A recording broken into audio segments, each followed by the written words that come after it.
Nazir Daf Yud Zayin continues the Gemara's discussion of a Nazir who begins his Naziris while he is Tameh, or even in a cemetery. The Gemara is going to give a new pshat in the Machlokas of Yechon and Rish Lakish we've been discussing, and then the Gemara is going to introduce a number of shailos and tzveikos about the halachos of somebody in a situation like that. So we've discussed up to now we had a Machlokas of Yechon and Rish Lakish. The Gemara just rejected Rish Lakish's opinion. So now the Gemara is going to say we have to redefine what the machlokes actually was, and therefore the Gemara quotes Rav Ashi says the machlokes was actually as follows. Everybody agrees that a person who's tamei, who's makabel naziris, his naziris begins right away, even in his tumah state. It's chal on him, not like you said earlier that Rish Lakish says it doesn't chal yet. Everybody agrees that it's chal right away, and he has an isser to take a haircut, and he has an isser to drink wine. He also has an isser to be tamei, but he already is tamei, so that's not so negeya. The question is, if he doesn't exit his tumah as fast as he can, somebody warns him, you have to exit your tumah, you have to go leave the basic course and be metahar, and he stays anyway, does he get malchus for that? Rabbi Yochanan says, yes, he gets malchus. The Naziris was chal and he stays in his tumah, so he gets malchus for that. Rish Lakish says, no, he doesn't get malchus. Even though the Naziris is chal, part of the Gzeris HaKosuv of tumah for someone who starts Naziris is that there's no malchus when it begins in its Nazirus condition. Just like there's no karbanos, there's no malchus. So now the Gemara brings three proofs against Rish Lakish. So Gemara's first proof is from our last Mishnah. The Mishnah says that if somebody makes a neder of Nazirus while he is in the Beis HaKvaros and he stays there for 30 days, it counts as part of the counting of his Nazirus, and he does not have to bring a carbon tumah, even though he was tamei throughout this entire Nazirus. So Rabbi Yochanan says he doesn't have to bring a carbon, but the implication is that he does get malchus. The only halacha that it says doesn't apply to him is carbonos. But who says malchus doesn't apply? There, it's apparently implied that malchus actually applies. So Rish Lakish answers, no. Really, he doesn't have to bring carbonos, and he doesn't get malchus. The reason why it only discussed carbonos and not discussing malchus is because it wanted to contrast it with the next halacha, and that is that it says that if he leaves the Beis HaKvaros and he's matahar, and then he goes back into the Beis HaKvaros, then his Nazirus days do start as soon as he leaves and he's matahar, and now he becomes tamei, so he has to bring a carbon tumah. Since that's the halacha we were saying in the end of the Mishnah, we contrasted that with the halacha in the beginning of the Mishnah. But malchus is not the topic of this Mishnah, and really the truth is that he wouldn't get malchus in the first case either. Okay, now the Gemara brings the second proof. Second proof is from our Brisa quoted earlier. The Brisa says that there's no difference between a tamei who makes Nazirus or a Nazir who becomes tamei, except for one thing, and that is that the tamei who makes Nazirus, the seventh day of his tumah counts as the beginning of his Nazirus, but a Nazir who's tahar and then becomes tamei, his seventh day of tahara, where he gets the water sprinkled on him, doesn't count towards his Nazirus. It can't start until the next day, and that's from Gzeres HaKosuv in discussing the parsha of a Nazir who becomes tamei. So the Mishnah clearly implies the only difference is this halacha. However, as far as malchus, they're the same. Now we know that a Nazir who becomes tamei gets malchus. So obviously a tamei who starts Nazirus and stays in his tumah also gets malchus. So that is again a kasha on Rish Lakish, who says he does not get malchus. So Rish Lakish answers no. That's not the implication here. The implication where we're implying that there's another halacha which are the same is not about malchus. The implication is that they both have the nisr to take a haircut. Somebody says, what do you mean to tell me that they have different halachas as far as the malchus? And how could the Mishnah say the only difference is when do they start the Nazirus days? It's not true. There's another difference. So Gemara says no. The Mishnah means the only difference for the benefit of the Nazir. Speaking about the challenges of the Nazir, the difficulties for the Nazir was not the topic of the Mishnah at all. I was talking about the benefits for the Nazir. The only benefit is when he starts. But as far as malchus, that wasn't the topic here. Now the Gemara brings this third raya, which it accepts as his final raya. The Gemara quotes a brisa that says clearly somebody who was a tamei and he's makabel nazirus, he's not allowed to take a haircut, he's not allowed to drink wine, And if he takes a haircut, or he drinks wine, or he becomes tamei, or that is, he stays in his tumah longer than he needs to, he gets malchus. So clear proof against Rish Lakish, and the Gemara says it is a tiyufta, it is a kasha on Rish Lakish. The Gemara now asks, how long does a person who makes a naziris in a cemetery, how long does he have to wait in order to be chayiv malchus? Now that we've established that he is chayiv malchus, like Rav Yochanan said, how long does he have to wait?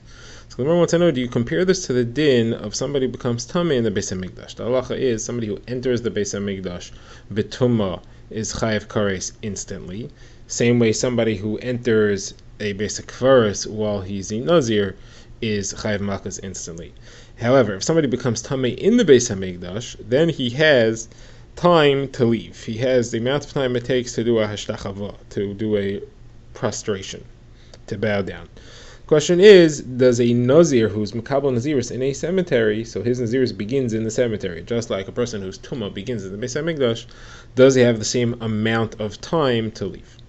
So Gemara first asks, what's the case here? If he was warned that he's not allowed to be makabel tumah in the cemetery, so then why should he have any time? The only reason you get time is because it was without warning. You weren't. How are you supposed to know that this was going to happen to you? So you have some time to react. But a nazir who enters the Beis HaKvaros, the reason he gets malchus right away is because they warned him before he went in. So if this guy was warned before he took the neder, so he should also get malchus right away. And if he wasn't warned before he took the neder, what is there to talk about? He can't get malchus until he's warned. Gemara says, no, the case is where he came into the cemetery inside a box that blocks the tumah, and somebody ripped the cover off, and therefore he exposed him to tumah. So there's nothing he could do about it. He was plopped into this tumah situation against his will. That's just like somebody who becomes tamei in the Beis HaMikdash. And now the question is the same halacha apply? Just like in the Beis HaMikdash you have time to escape, do we give you here also time to escape or not? So the Gemara says, the question remains unanswered.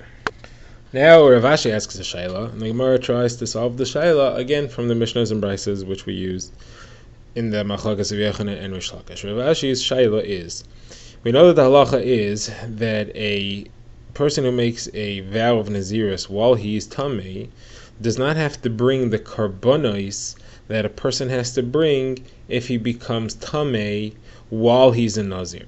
Generally, if one's a nazir and then he becomes tamei, he brings special karbonos and he has to take a haircut.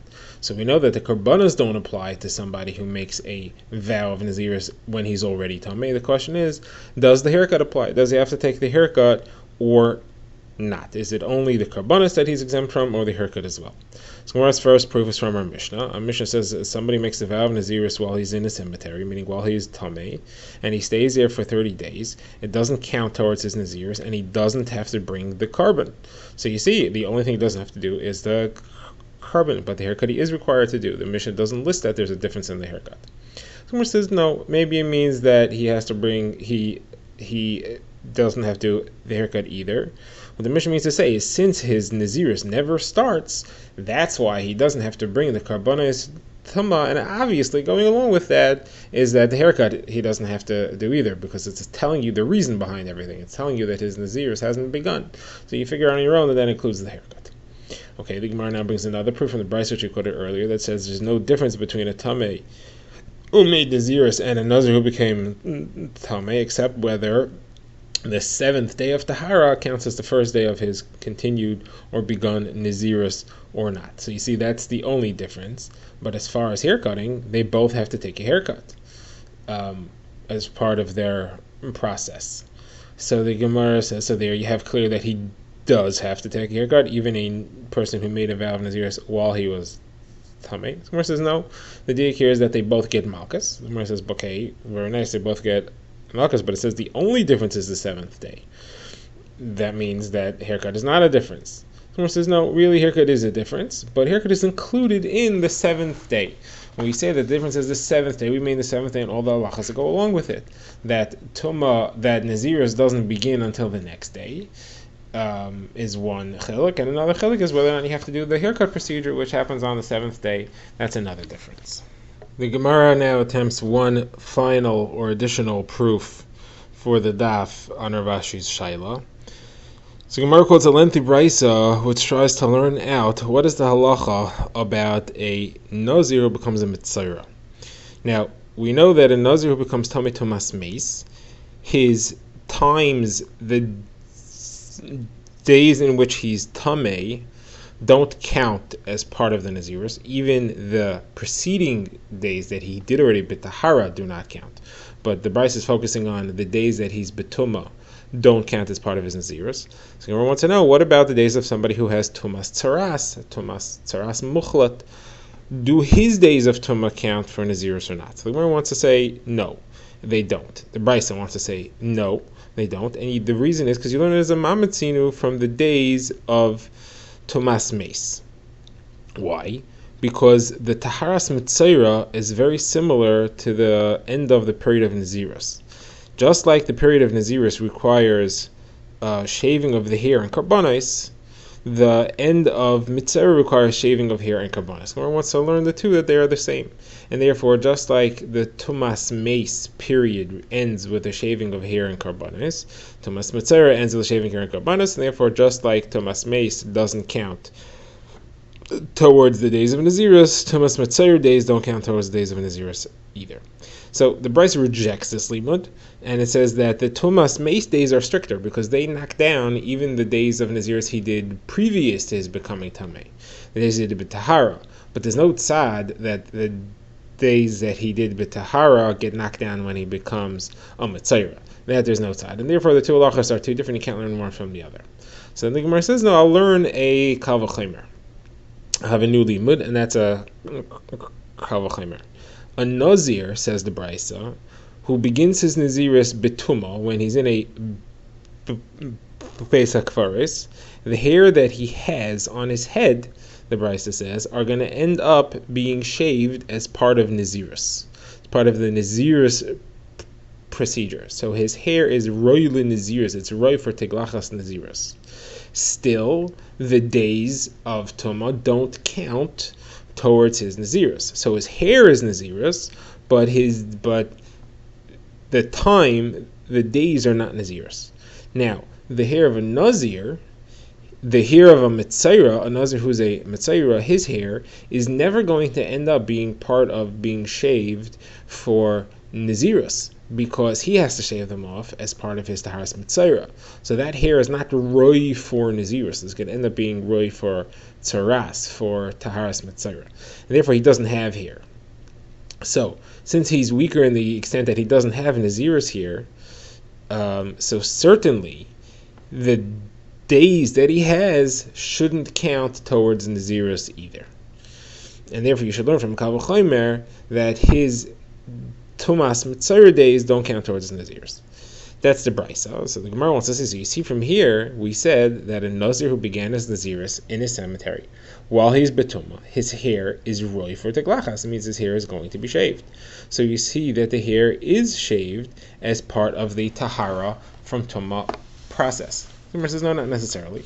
This doesn't have to be referring to the Tahara from Tumah process. They could be referring to the Tahara at the end of his Nazirus, after he finishes his Nazirus, which could be many days after his Tahara.